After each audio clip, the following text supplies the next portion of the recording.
Hello అండి, hi. ఎలా ఉన్నారు? నెక్స్ట్ వచ్చేది మనకి హోలీ అండి. హోలీ వస్తుంది కదా, మనం ఏదైనా స్వీట్ రెసిపీ అయితే చేద్దామండి. అందరూ లడ్డూలు, గులాబ్ జాము ఇలా చేస్తారు కదా, మనం సేమియా ట్రై చేద్దాము. ఎందుకంటే ఉగాది కూడా ఉంది కదండి. కొంచెం నెయ్యి అయితే వేసుకొని కొద్దిగా ఈ సేమియా అన్నది అయితే వేయించుకోండి. కొంచెం ఎర్రగానే వేయించుకోండి, బాగుంటుంది. తర్వాత అందులోనే జీడిపప్పు, కిస్మిస్ కూడా కొంచెం నేతిలోనే వేయించి పక్కన పెట్టేసుకోండి. ఆ తర్వాత కడాయి అయితే పెట్టుకొని కొంచెం మిల్క్ అయితే వేసుకున్న తర్వాత అందులో మీరు వాటర్ కూడా యాడ్ చేసుకోండి. ఎందుకంటే మీరు చిక్కగా ఉంటే బాగోదండి సేమియా. మరీ ఎలా చేసినా చిక్కబడిపోతుంది సేమియా అన్నది.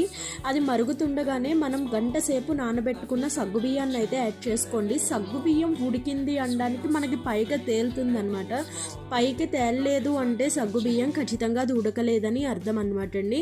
ఇలా పైకి అయితే వచ్చిన తర్వాత మీరు సేమియా కూడా యాడ్ చేసుకోండి. సేమియా అయితే ఎంతోసేపు పట్టదండి, ఉడికిపోతుంది త్వరగానే.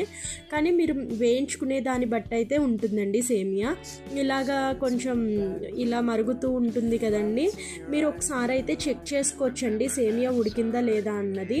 చూసారు కదండి, ఇలా రెండు పైకి వచ్చినాయి అంటే ఖచ్చితంగా రెండు ఉడికిపోయాయి అనమాట. ఆ తర్వాత ఇలాచీ వేసుకోండి.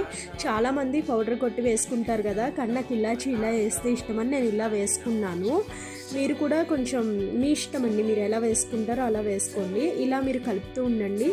తర్వాత ఒక కప్పు సేమియాకి నేను 1.5 అంటే కొంచెం పెద్దదన్నమాట అండి షుగరు పలుకు, అందుకని నేను 1.5 వేసుకున్నాను.